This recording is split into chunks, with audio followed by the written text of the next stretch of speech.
उपमुख्यमंत्री एकनाथ शिंदेबद्दल शरद पवारांनी सूचक वक्तव्य केले। उपमुख्यमंत्री एकनाथ शिंदेंनी एकाच आठवड्यामध्ये 2 वेळा दिल्ली दौरा केला आणि या दिल्ली दौऱ्यामध्ये त्यांनी केंद्रीय गृहमंत्री अमित शाह, पंतप्रधान नरेंद्र मोदी यांची भेट घेतलेली आहे। ही सदिच्छा भेट होती असा दावा शिवसेनेने केला असला तरी एकनाथ शिंदेंचा हा तक्रार दौरा होता अशी चर्चा महाराष्ट्रामध्ये होती। महाराष्ट्रात आल्यावर एकनाथ शिंदे दिल्ली दौऱ्याबाबत काही बोलतील असं वाटलं होतं, पण एकनाथ शिंदेंनी मौन धारण केलंय।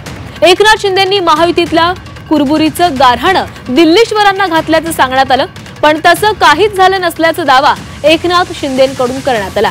एकनाथ शिंदेंच्या मौनावर बोलताना शरद पवारांनी मार्मिक विधान केलंय।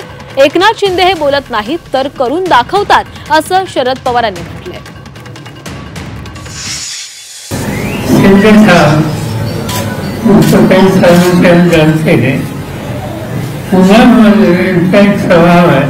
तो बोलते नहीं और कैसे पीछे और आगे उठा किस तरीके से होगा उसका अंदाजा अभी जल्दी आएगा।